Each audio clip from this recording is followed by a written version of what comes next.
Valy miarabantsika tsy irery avindray tratra ity larobia maraina fa 7 ny volana oktobra ity. Misaotra Andriamanitra hatrany sika fa meny ny heriny ary meny tombontsoa lehibe anio dia ny fahasoavany.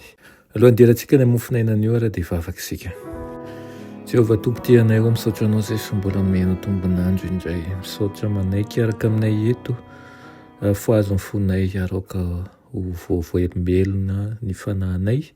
Atsapa ihany koa ny antom-pisianay ary hahafahanay mahazo ery avy aminao mandrakariva hoentinay manavao ny sainay. Aminaran'i Jesosy, amen. Raha teny mofinainantsika androany dia manao hoe mikolokolo ny herim-batana sy saina. Raina amin'ny Koritiana voalohany toko 1:7 manao hoe ahoana ary? Moa tsy fantatrareo fa ny tenanareo dia tempon'ny fanahy masina izay ao anatinareo sady efa azonareo tamin'Andriamanitra ka tsy tompon'ny tenanareo ianareo. Amen. Harena lehibe ny fahasalamana. Io no fananana sarobidy indrindra nanan'ny olombelona mety maty. Ka tsahan'ny olona fantatra ny fananana materialy, ny voninahitra, ihany koa ny fahalalana. Na dia mozana ny fahasalamana azy izany. Tsy misy an'izy ireny anefa afaka hiantoka fahasambarana raha tsy eo amin'ny fahasalamana. Tsy misy dikany avokoa ny fananana rehetra rehefa tsy eo ny fahasalamana. Tsy misy dikany avokoa hatramin'ny fahasambarana raha tsy eo ny fahasalamana. Noho izany dia fahotana lehibe ny fanimba-zivana ny fahasalamana izay nomen'Andriamanitra antsika.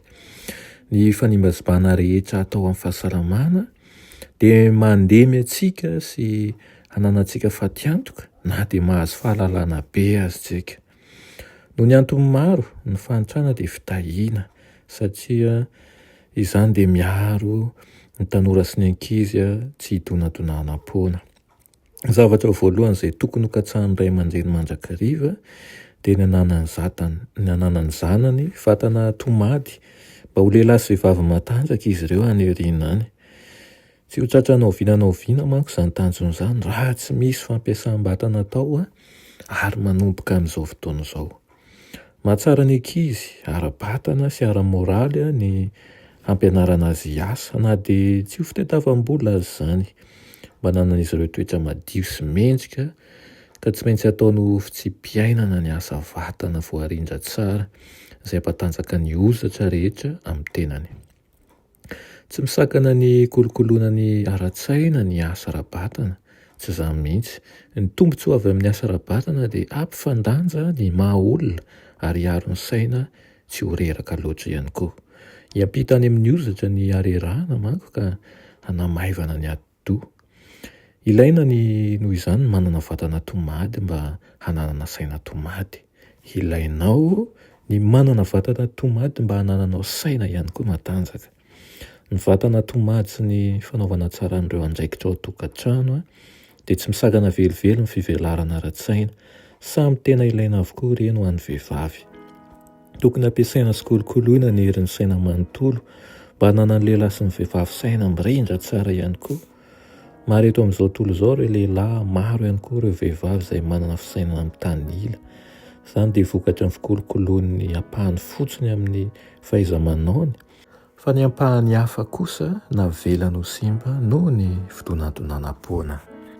Ingany mba hatsapa mandrakariva ny halehibehan'izany fikolokoloana ara-batana izany isika ka indray fanapahakevitra. Ireny tompony amiko sy ny aminao tokoa ny hanana vatana salama sy saina ao anatin'ny fampiasana azy ara-pahasalamana ihany koa. Vavaka isika. Tompon'Andriamanitra eo mbola misaotra anao izay amin'izany teninao izany. Aoka izahay tsy ho variana tokoa na hidonadonana-poana fa hampiasa ny fahaiza-manao rehetra satria tempolinao tokoa izay aoka tsy hanao ambanin-javatra ny fahasalaman'ny vatana mba hahafahan'ny sainay manana ny fahiratana ilaina tokoa ny amin'ny fikatsahana ny fahamarinanao. Aminaran'i Jesosy, amen.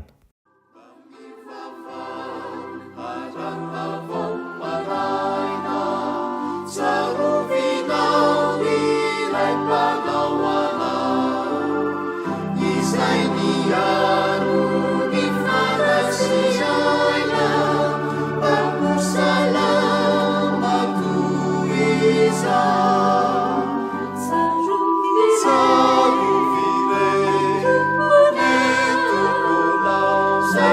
Alleluia.